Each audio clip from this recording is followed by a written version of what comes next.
Welcome to this video. I goofed. I knew this day would come sometime.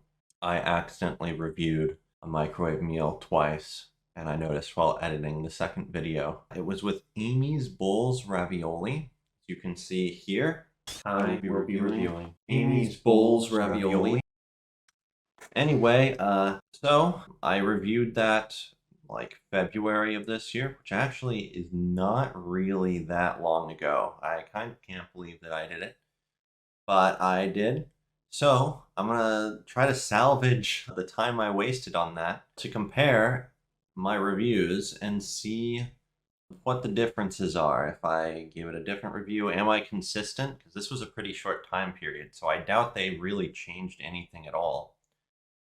So yeah, the thing that tipped me off is I thought somebody requested it. As you can see over here, I think somebody actually requested it a long time ago. However, I think what actually happened is somebody in the comments of the previous Amy's Bowl ravioli video requested a different dish. Actually, after looking for it again, it's on Amy's Asian Dumplings review. So I'm just all sorts of confused. I want to say it was like spinach tortellini or something. Anyway, I think I got that mixed up with the ravioli. Thus, I reviewed the ravioli twice. So sorry for that. But let's see what the differences between my two reviews are. Let's start with the unboxing. All right, let's open her up. So, looks about the same to be honest. Although, you can definitely tell the camera settings or something is up because the color is very different. Of course, the color of my face and everything and all that is also pretty different. I think I must have messed with the camera settings or something. I bet they looked the same in real life.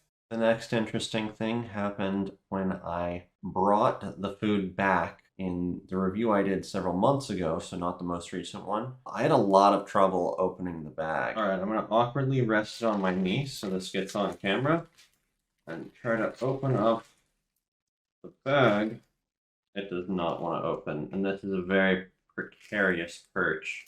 Now with the other one, I just came with it already open for some reason. So I'm not sure what's going on there. All right, I've returned. Let's get a better angle. But it seems like maybe it wasn't actually that big a deal to open the bag.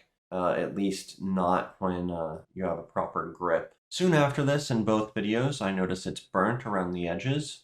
The tomato sauce definitely got burnt around the sides, but still slightly burnt, so I probably did cook it a little too long. I also, later on, noticed that it is cold in the center.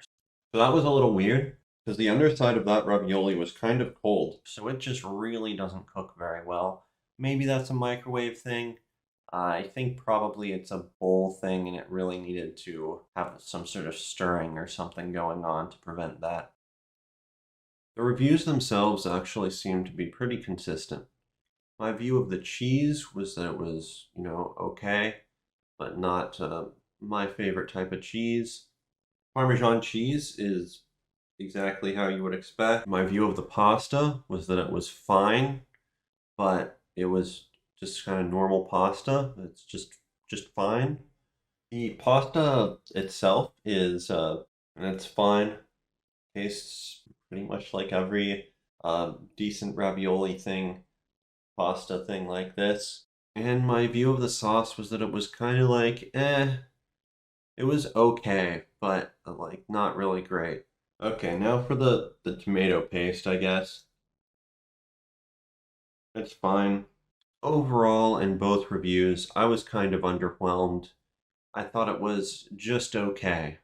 It's just all kind of fine. But I don't want to say it's bad, because it's fine. And actually, both reviews got the same score. 5 out of 10. I'm gonna give it a 5 out of 10 for like, it's kind of like, yeah. So 5 out of 10. One difference maybe that I harped on the lack of cheese in the ravioli in the first one a little bit more than the second. I'm a little disappointed by the lack of filling here. I tend to want a little bit more on the inside, and this is not a lot in each of these. If I recall back to recording the more recent one, because I did it, well, it's been a while now, but I did it fairly recently.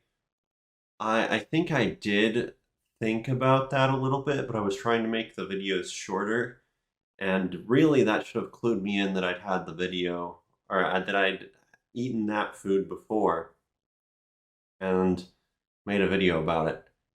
Oh well, too late now. Overall, the two reviews were basically the same. I really probably rated the thing way too high. Maybe not way too high. I gave it a 5. I probably should have given it like a 4. It was not very good. Still edible. Didn't taste terrible. So it's got that going for it. It really didn't cook very evenly, though. It wasn't great. As far as meta commentary goes about me watching videos of the past and reviewing them and whatnot, I think it was good for me to do from a learning perspective, seeing my flaws in a lot of places, mainly my speech patterns. I have way too many pauses, and a lot of times I'll just try to be saying something like anything, but I won't have completed my thoughts. So it'll be like a stream of thoughts that I very slowly articulate, and then I like switch gears in the middle of a sentence or something, and it just really doesn't make a whole lot of sense. So I think I maybe need to improve that. I'm not sure how though. Maybe I just consciously like think about trying to speak in full, clear sentences. Anyway, thank you for watching. For the outro, I'm going to put the intro that I would have done for the new video because I made that, which took forever, and then I don't even get to really use it. And before I go, if my dude who wants the Arizona iced tea tier list is watching this, I got him. I got a whole bunch of Arizona iced tea things. They're in my refrigerator right now. Some point this week, I plan on reviewing them, and then that's what I currently plan on making my next video. Hopefully that actually gets done and I'm not too lazy. Thank you for watching. See ya. Amy's ravioli. More like Amy's ravioli.